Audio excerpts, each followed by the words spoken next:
Direct News TV. March 7, 2024. Israel's war on Gaza. 60,000 pregnant women face malnutrition in Gaza. U.S. President Joe Biden is set to announce plans for an aid port and maritime corridor for Gaza during his State of the Union speech, a U.S. official has told Al Jazeera. Hamas delegation has left Cairo with an official with the group saying Israel thwarted all attempts by mediators to reach an agreement. Protesters gather to demand ceasefire ahead of Biden's State of the Union address. Protesters across the U.S. are demanding a ceasefire in Gaza as President Joe Biden begins his State of the Union address, in a speech that activists says is his last chance to announce steps to curb Israeli attacks on the besieged enclave.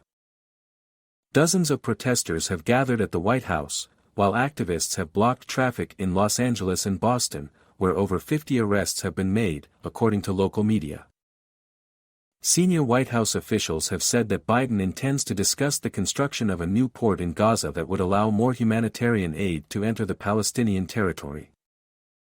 Advocacy group the Council on American-Islamic Relations have said that the speech is Biden's best and perhaps last chance to announce concrete steps the U.S. is taking to curb Israel's war on Gaza and win back the support of Arab, Palestinian and anti-war Americans.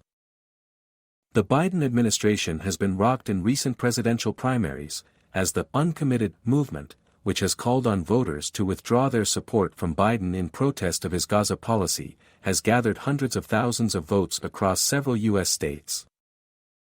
UN Sigrid Kaag says little willingness from Israel for more aid crossings. Domestic sensitivities in Israel such as demonstrations are stopping the Israeli government from opening additional crossings to allow humanitarian aid into Gaza, according to Sigrid Kaag, the United Nations Senior Coordinator for Humanitarian Aid and Reconstruction in Gaza.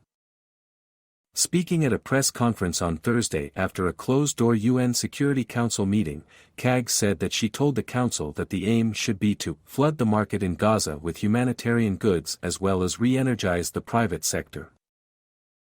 At the moment the Israeli cabinet has not taken a decision to open additional crossings.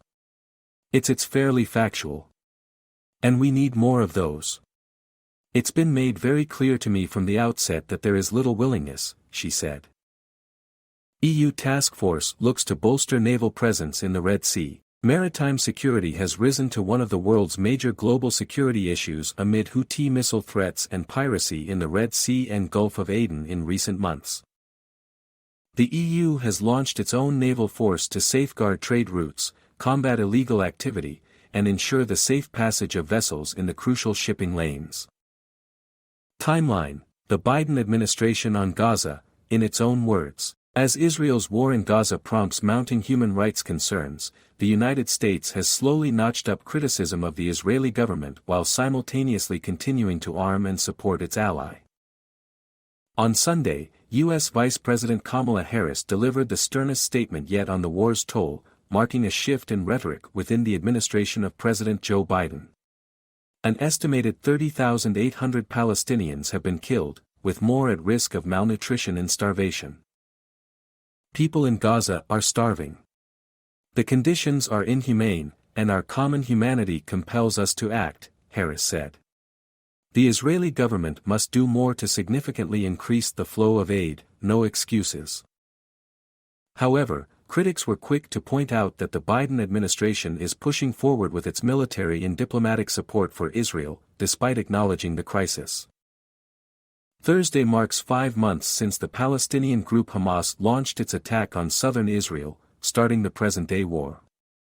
Israel has led a deadly bombing campaign and ground offensive in Gaza, in addition to a siege that limits Gaza's access to key resources like food and water. As the conflict enters its 6th month, Al Jazeera looks at key statements from the Biden administration on the war and how Washington's position evolved over time. Rockets fired from Gaza impact Israeli city of Sderot. 3 rockets have been fired from Gaza at the Israeli city of Sderot. Israeli officials say that one of the rockets landed within the city limits, while the other 2 impacted outside of it, with no reports of damage or injuries from the attack. The Al-Quds Brigades, the military wing of Palestinian Islamic Jihad, has claimed the attack, saying, "We bombed Steret and the settlements" in a post on Telegram. Israeli forces arrest man in town of Urif, erect barriers at Al-Aqsa Mosque. Local media are reporting that Israeli forces have stormed the town of Urif, south of Nablus in the occupied West Bank, and arrested a freed Palestinian prisoner. Our Al Jazeera Arabic colleagues are also reporting that Israeli forces have erected iron barriers at the Lion's Gate in the vicinity of Al-Aqsa Mosque in occupied East Jerusalem to prevent people from attending Friday prayers there. Raids and arrests have been reported elsewhere in the occupied West Bank in the following locations: the city of Salfit, the city of Dura, south of Hebron, the town of Al-Qadir, south of Bethlehem, the town of Yada, south of Hebron, the town of Azan, east of Kalkilia. My name is Kingsley. Please like, share, subscribe and hit that notification bell so you can be the first to be notified whenever we post. You won't regret it.